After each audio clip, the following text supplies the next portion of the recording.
aplikasi rohaninya, demikian juga dengan iman percaya kita kepada Tuhan. Menjaga terhadap apa? Menjaganya terhadap pengajaran-pengajaran yang sesat yang saat ini banyak beredar. Kita harus menjaga iman kita sendiri supaya kita tidak terpengaruh ajaran yang tidak mempercayai Yesus sebagai Allah. Mereka mengatakan Yesus itu bukan Allah, Yesus itu hanya Tuhan. Ya, menurut saya itu ajaran palsu dan tidak perlu untuk diikuti. Buat saya Yesus itu adalah Allah yang Maha Kuasa.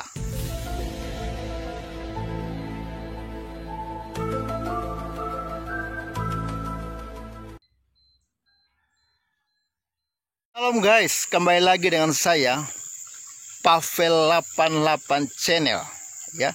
Hari ini saya ada di tengah-tengah sawah yang saya olah ya. Saya olah sendiri ini ya. Saat ini padi-padi yang saya olah ini sudah mulai menghasilkan atau padinya sudah mulai, bulir-bulir padinya sudah mulai muncul ya. Ini saya tunjukkan ya, lihat ya. Bulir-bulir padinya sudah mulai muncul, sehingga harus dijaga supaya atau harus terus dirawat sampai masa menuai tiba. Karena kalau tidak dijaga seperti ini, yang terjadi adalah padi-padi ini padi yang sudah mulai bermunculan ini akan habis dimakan oleh burung ya. Makanya setiap pagi ya kerja saya seperti ini ya. Itu ada burung-burung di sana tuh. Jadi ditarik sambil berteriak seperti itu supaya burungnya takut guys. Lihat iya. Kenapa harus lakukan ini? Karena kalau tidak lakukan ini, yang terjadi adalah apa yang sudah kita usahakan, kita bajak, lalu kita tanam padi, sudah bertumbuh, sudah berbuah. Lalu kalau kita tidak rawat sampai selesai, sampai masa menuai, masa panen, maka yang panen bukan kita, ya. Yang panen adalah burung-burung di udara yang Tuhan ciptakan. Mereka yang akan habiskan semua apa yang sudah kita usahakan.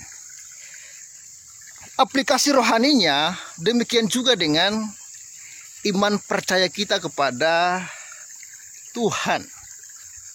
Iman itu harus terus kita rawat, kita pelihara. Memang yang memberi pertumbuhan adalah Tuhan, tetapi tugas kita harus memelihara iman kita. Seperti padi ini, ya, tugas saya sebagai petani, saya hanya menanam, memelihara, memupuk dan lain sebagainya. Pertumbuhan itu tugasnya Tuhan, ya. Itu pekerjaan Tuhan, bukan pekerjaan saya lagi. Walaupun saya sudah berusaha, tapi kalau Tuhan tidak kasih pertumbuhan dan Tuhan tidak berkati seperti ini, ya sia-sia juga kan. Begitupun dengan iman kita. Tugas kita sebagai orang percaya, kita harus menjaga iman kita. Menjaga terhadap apa? Menjaganya terhadap pengajaran-pengajaran yang sesat yang saat ini banyak beredar. Kita harus menjaga iman kita sendiri supaya kita tidak terpengaruh guys. Tidak terpengaruh dengan mistis-mistis, dengan ajaran-ajaran yang akan membuat kita tidak murni beriman kepada Tuhan Yesus Kristus. Contoh ajaran palsu seperti ajaran yang diajarkan oleh saksi Yehova, itu ajaran palsu menurut saya. Ajaran yang tidak mempercayai Yesus sebagai Allah. Mereka mengatakan Yesus itu bukan Allah, Yesus itu hanya Tuhan. Ya, menurut saya itu ajaran palsu dan tidak perlu untuk diikuti. Buat saya Yesus itu adalah Allah yang Maha Kuasa, pencipta langit dan bumi. Allah Tritunggal, ada Allah Bapa, Allah Anak, Allah Roh Kudus. Itu keyakinan iman saya. Sehingga kalau ada yang mengajarkan hal yang lain, saya tidak akan goyah. Karena saya sudah punya dasar iman yang benar kepada Tuhan. Lalu ada yang mengatakan bahwa Yesus itu bukan juru selamat. Dia itu hanya nabi biasa. yaitu menurut Anda, tetapi menurut saya, Yesus itu adalah Tuhan dan Juru Selamat saya. Hanya Dia yang bisa bawa saya pulang ke surga. Ya, karena perbuatan saya, kebaikan saya, harta kekayaan saya tidak bisa membawa saya ke surga. Hanya Yesus Tuhan. Itu keyakinan dasar iman yang tidak dapat digoncangkan. Sehingga kalau ada ajaran-ajaran palsu seperti itu, saya akan tolak. Saya tidak akan menerima itu. Ya, ada juga yang mengajarkan bahwa Yesus itu bukan mati di atas kayu salib, Dia tidak mati. Yaitu menurut Anda, menurut kepalsuan Anda. Tetapi menurut saya, Yesus itu benar-benar mati untuk menebus dosa-dosa saya. Bukan hanya mati guys, move on lah. Karena Dia juga sudah bangkit dari kematian. Bukan hanya bangkit guys, Dia juga sudah naik ke surga. Dan Dia berjanji, Dia akan menyediakan tempat bagi orang yang percaya kepadanya. Itu iman saya kepada Kristus. Sehingga kalau ada ajaran-ajaran palsu yang berusaha untuk mengganggu iman saya akan tolak itu. Ya, saya akan tolak ajaran palsu itu supaya tidak mengkamiri atau tidak mengganggu keyakinan saya. Karena menurut saya hanya Yesus Kristuslah Tuhan dan Juru Selamat. Jadi intinya dari pembicaraan saya yang panjang bahwa peliharalah imanmu dalam Tuhan. Bagaimana cara memelihara iman kita kepada Tuhan? Belajar firman Tuhan. Hanya firman Tuhan dasar iman yang benar.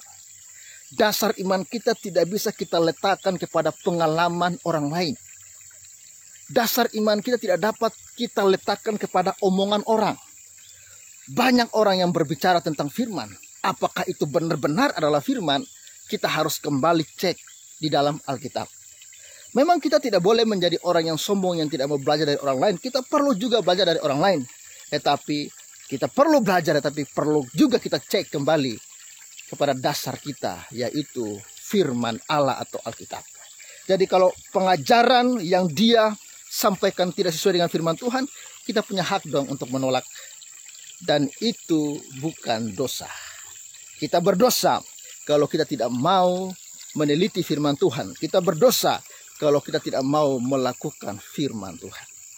Oke guys, peliharalah imanmu dengan cara belajar firman Tuhan. Dengan cara bersekutu, menyembah, memuliakan Tuhan. Maka saya percaya kalau kita mendekatkan diri kepada Tuhan, maka kekuatan Tuhan akan menyertai hidup kita dalam menghadapi berbagai macam badai godaan dunia ini. Oke guys, sekian renungan singkat dari saya.